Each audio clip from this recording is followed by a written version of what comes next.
Saya tahu masa dah lewat. Menteri Dalam Negeri ada, dia kata tak boleh lepas pukul 12.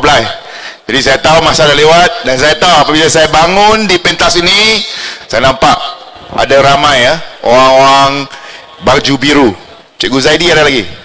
Cikgu Zaidi rasa kadang-kadang rasa janggal juga. Ada juga rasa janggal bila selalunya kita nampak baju merah, tapi dalam 2-3 hari ini masa duk kempen, dari hari penamaan calon sampailah ada dalam lautan merah bacaan yang ada Ahmad Maslan. Saya mengaku, saya kata tak payah nak cari sampai 2014. Masa itu bulan 12 kan, saya kata tengok bulan 11 masa kita kempen PRU 15. Masa itu kita duk lawan, tak payah korek sampai 2014, korek bulan lepas kita memang duk lawan. Itu kita tak boleh nafikan. Jangan kita nafikan sejarah, jangan kita nafikan fakta. Macam tadi Datuk Seri Saifuddin kata, PAS dulu dengan DAP, tapi lah ni mereka buat tak tahu. Mereka kawan dengan kita, mereka betul. Mereka lawan dengan kita, mereka pun betul. Dulu mereka lawan UMNO, mereka betul. Kemudian mereka lewat kawan dengan UMNO, muafakat, mereka betul juga. Lah ni dia kembali lawan UMNO, dia juga yang betul. Itu orang yang tidak, apa orang kata, tidak konsisten. Kita konsisten, kita mengaku bahawa dulu kita lawan. Dan saya jawab kepada mereka yang beli saya, kononnya saya duk lawan Ahmad Maslan, kemudian saya sekarang bekerjasama dengan Ahmad Maslan. Saya jawab senang saja. Saya jawab ini, sama-sama dayung bahtera, dayung arah kota permata, sama-sama bangun negara, junjung titah, lupa sengketa. Saudara-saudari yang saya kasihi, kita bersama ini sebab apa? Sebab pertama, titah Duli Yang Maha Mulia Seri Paduka Baginda Yang di-Pertuan Agong. Betul atau tidak? Kita menjunjung titah. Sebab Baginda Tuanku, Baginda tahu kesusahan rakyat. Orang politik duk lawan, duk gaduh, pemimpin, Perdana Menteri duk tukar 2-3 orang dalam 2 tahun. Keadaan negara tak stabil. Justru itu kita nampak zaman pandemik itu Malaysia gagal. Semua bidang kita gagal.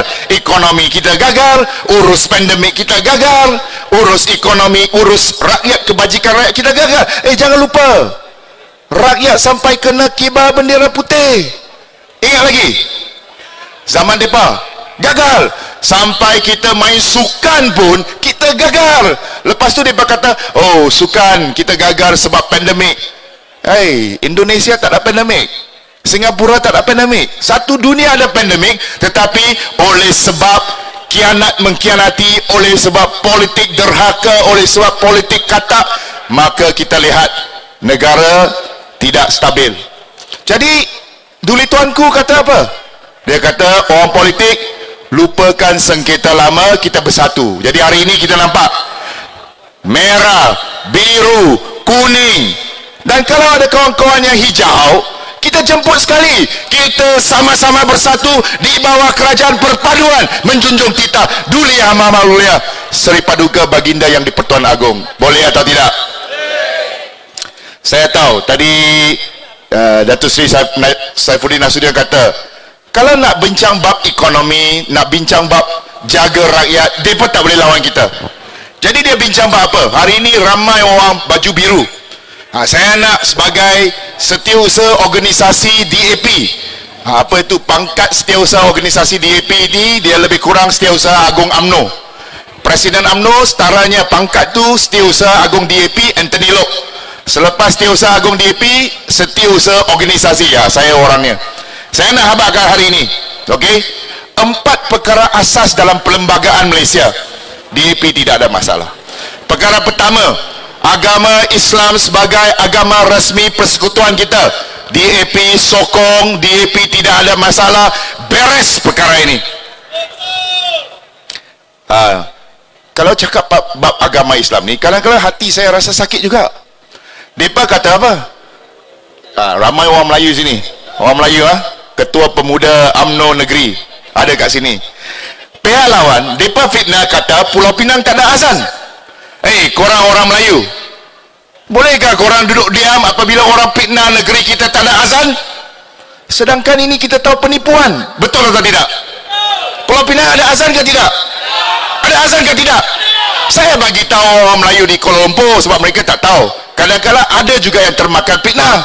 Saya katakan mereka, hang jangan ingat Melayu di Pulau Pinang ini tak ada jati diri lah. Jangan ingat, tak kira lah Melayu sama ada Melayu orang Pakatan Harapan, Melayu UMNO, Melayu PAS sekalipun, kalau betul-betul negeri ini di bawah pentadbiran DAP dah berapa tahun, 15 tahun tak ada azan, takkan orang Melayu boleh duduk diam? Fitnah macam ini pun mereka boleh buat. Saya selalu kata, negeri kita antara dua buah negeri di Malaysia ini yang azan subuhnya 2 kali, kan? Sebuah negeri Perlis dan satu lagi negeri Pulau Pinang. Yang kata tak ada azan tu sama ada dia tak bangun subuh ataupun dia tak mandi wajib. Itu dia. Orang Melayu takkan duduk diam kalau betul tak ada azan. Jadi penipuan yang sebegini tidak logik, tak rasional, mereka pun boleh buat. So apa? Fitnah sudah jadi amalan mereka. Perkara kedua, bab raja-raja Melayu. Dalam hal ini tadi saya dah kata, kita buat kerajaan perpaduan sebab kita junjung titah tuanku. Jadi hal dalam perlembagaan raja-raja Melayu, DAP tidak ada masalah, kita sokong beres perkara ini. Perkara ketiga, perkara 153, kedudukan istimewa orang Melayu, Bumi Putera Sabah Sarawak, orang asli dan kepentingan sah kaum-kaum lain. Ini dalam perlembagaan. DAP tidak ada masalah, DAP sokong beres perkara ini. Dan yang terakhir, bahasa Melayu sebagai bahasa persekutuan kita, bahasa resmi kita. Yalah, saya ni orang Cina kapiak. Bahasa Melayu tak sehebat mana, tak sehebat macam Datuk Saifuddin Nasution, tak sehebat Cikgu Zaidi, tak sehebat calon kita abang saya Johari Kasim. Tapi taklah ceramah saya yang berbahaya. Saya kenali saya, kita DAP, kita Cina, tapi kita junjung bahasa Melayu. Kita bukan macam pemimpin mereka, pemimpin gerakan yang bahasa Melayu pun koyak. Ini bahasa kebangsaan kita.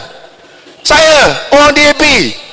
Selepas Anthony Loke, bahasa Melayu Anthony Loke tak ada masalah. Lagu parti DAP bahasa Melayu, Perhimpunan Agung DAP bahasa Melayu, mesyuarat DAP bahasa Melayu, dokumen DAP bahasa Melayu. Sebab nak hantar kepada ROS, Kementerian Dalam Negeri, takkan kita nak letak bubuh yang bahasa Cina, bahasa Melayu. Yalah, memang ramai ahli kita orang Cina, tapi 4 perkara asas dalam perlembagaan ini kita selesai, kita tak ada masalah. DAP sokong dan menjunjung perlembagaan persekutuan Malaysia. Ini nak bagi tahu kawan-kawan UMNO, sebab kawan-kawan UMNO kita baru berkawan. Mungkin ada yang tak tahu lagi, mungkin ada yang masih ragu-ragu lagi, maksudnya mungkin ada yang masih sangsi.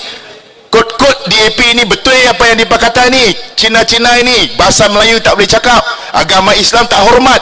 Hari ini saya nak cakap dan buktikan kepada anda semua. Yang ni orang kata kalau tak kenai tak tahu, dah kenai jadi harimau. Hari harimau. Saudara-saudari yang saya kasihi, nak cakap bab ekonomi, dia tak boleh lawan kita. Saya masih ingat lagi tahun lepas zaman depa perintah, pandemik, gagal ekonomi, gagal pandemik, gagal jaga rakyat sosial, semua gagal sampai kibar bendera putih. Ingat lagi? Ada orang bunuh diri. Sebab apa? Sebab kelaparan, kebuluran, hilang kerja, murung, kenapa terperangkap di rumah sebab dia buat orang kata PKP yang main-main, olok-olok. Tahun lepas kita baca berita Elon Musk. Siapa Elon Musk? Elon Musk tauke kepada syarikat electric vehicle, kereta elektrik terbesar di dunia, Tesla, di Amerika Syarikat. Tahun lepas Elon Musk berjumpa dengan Bapak Jokowi, Presiden Indonesia. Ingat lagi berita ini? Ingat? Bila orang Malaysia terbaca berita ini tahun lepas, apa perasaan kita? Ramai orang bagi tahu saya, habislah kali ini Malaysia habislah, tak ada can dah. Kenapa? Sebab pelabur-pelabur dah pergi dari negara kita ke negara lain, ke Indonesia, ke Thailand, ke Vietnam, Singapura, lagi tak payah cakap. Masa itu ramai rakyat Malaysia yang dah give up, dah kecewa, dah pasrah. Dah ada kerajaan yang gagal, kita pasrah lah, tak boleh buat apa dah. Rakyat macam tak ada kuasa. Minta kibar bendera putih, mereka peli kat kita. Tan Sri Mahyudin Kassim kata, jangan kibar bendera putih, kibar bendera biru. Rakyat duk susah, kebuluran, tak ada makan. Dia boleh buat jenaka, dia boleh seloroh, dia boleh memperlekehkan kesusahan rakyat. Itu tahun lepas. Tapi selepas perubahan kerajaan, selepas tertubuhnya kerajaan yang ada campuran merah, biru, kuning, hijau dan sebagainya, kerajaan perpaduan ini pada tahun lepas, pada hujung tahun lepas, tak sampai 1 tahun, Jokowi pergi jumpa, tahun lepas Jokowi pergi, Elon Musk pergi jumpa Jokowi nak jadi Mas Elon. Dia nak buka pejabat di Indonesia. Tapi selepas adanya kerajaan perpaduan, tak sampai 1 tahun, hari ini belum Elon Musk, belum Tesla buka pejabat di Indonesia, Tesla sudah buka pejabat di Malaysia, di negara kita, dah mula ambil pekerja rakyat Malaysia. Sekarang orang Indonesia dok tanya-tanya, itu Tesla sudah buka kantor di Malaysia, kapan Republik Indonesia, bila lagi nak buka di Indonesia? Sekarang giliran rakyat Indonesia pula tertanya-tanya. Tahun lepas kita duk tanya-tanya, hari ini mereka duk tanya-tanya. Dan bukan saja dia nak buka syarikat, nak jual kereta dan sebagainya. Hari ini Tesla, Elon Musk dah buat video call dengan Perdana Menteri kita, Datuk Seri Anwar Ibrahim.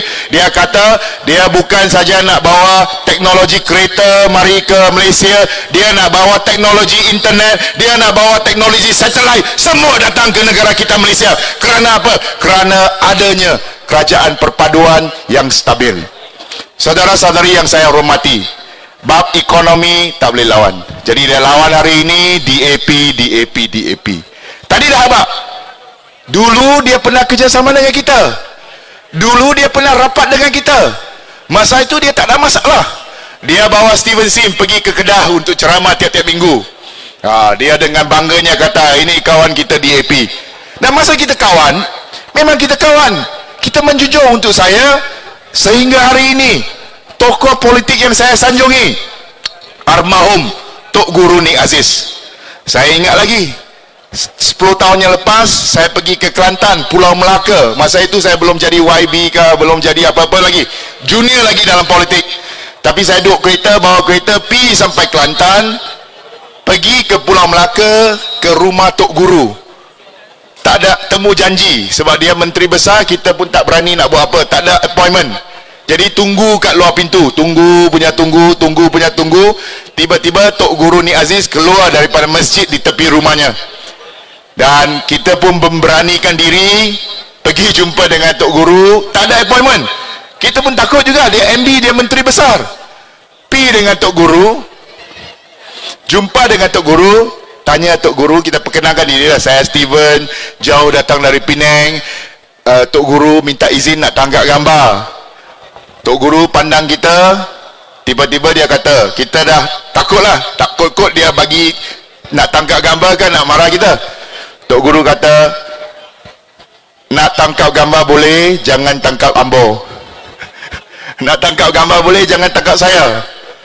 Kelakar. Dia memang seorang yang amat rendah diri, seorang yang bersopan santun. Jadi sampai hari ini saya mengenang tokoh politik negara kita, Tok Guru Nik Aziz. Jadi dalam hal ini, mereka bila bersama dengan DAP tak ada masalah. Tapi lani apabila Barisan Nasional UMNO bersama dengan DAP, mereka pula kata konon dengan DAP dan sebagainya. Tadi dah ulas, Datuk Saifuddin dah ulas macam mana mereka telah menyokong Ketua Menteri kita Lim Guan Eng dulu. Dia lah yang bagi sokongan undi supaya Ketua Menteri Lim Guan Eng jadi Ketua Menteri. Dan kita pula, dia ambil sokongan kita di Kedah, di Perak untuk jadi Menteri Besar. Jadi dalam dunia politik ini, asasnya ialah prinsip. Politik, parti politik boleh berubah-ubah. Hari ini kawan dia gerakan. Gerakan tadi saya dah habaq lah, tak payah cakap lebih lah. Hari ini kawan dia gerakan. Dan dia bangga. Dia bangga dengan rakan baru. Dulu dia bangga dengan DAP. Sekarang dia bangga dengan gerakan. Saudara-saudari yang saya kasihi, saya di Kementerian Kewangan, tiap-tiap minggu saya berjumpa dengan para pelabur dan businessman, orang-orang yang buat bisnes. Dan apabila saya cakap dengan mereka, pelabur luar negara bagi tahu saya benda ini.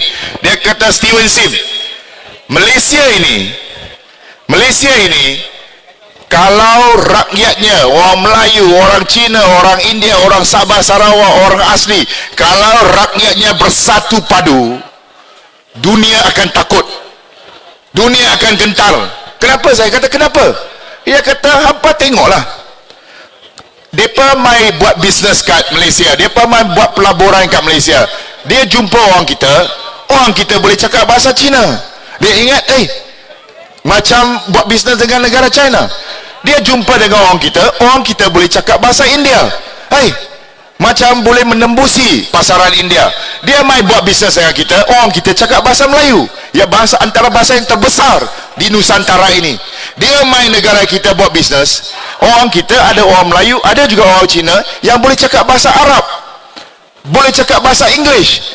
Justru ramai pelabur bagi tahu saya, kalau benar rakyat Malaysia, pelbagai kaum, pelbagai budaya, bahasa ini boleh bersatu padu, maka negara akan jadi negara yang kuat. Malaysia berpotensi menjadi antara ekonomi yang terbaik di dunia ini. Setuju atau tidak? Itulah hikmah. Itulah hikmah Duli Yang Maha Mulia Seri Paduka Baginda yang di-Pertuan Agong, apabila Baginda bertitah supaya adakan kerajaan perpaduan ini. Sebab Baginda tahu, kalau rakyat Malaysia yang duk gaduh-gaduh sebab kaum, sebab agama, sebab parti politik yang berbeza-beza, sebab warna hang merah, warna hang biru, kalau kita semua boleh bersatu padu, Singapura tak boleh lawan, Indonesia tak boleh lawan, Thailand tak boleh lawan, Vietnam tak boleh lawan, mungkin satu hari nanti USA, China dan sebagainya pun tak boleh lawan dengan kita. Sebab kelebihan kita menjangkaui kelebihan negara-negara ini. Tapi asasnya ialah kita kena bersatu padu, kita kena ada ilmu, kita kena ada semangat untuk membangunkan bangsa ini. Jadi saya tak ingin buang masa lagi, masa pun sudah cukup. Saya nak minta, kawan saya, abang saya, saudara Johari Kasim, beliau pernah jadi ahli majlis perbandaran Seberang Perai, sama tempoh dengan saya. Dan ketika itu saya nampak beliau seorang yang amat rajin, berkhidmat untuk rakyat. Justru saya percaya, saya yakin, datang 12 hari bulan 8, bila saudara kita Johari Kasim diangkat menjadi Adun Seberang Jaya, saya yakin beliau akan menjadi adun dan wakil rakyat yang terbaik mewakili rakyat Seberang Jaya. Sekian, terima kasih.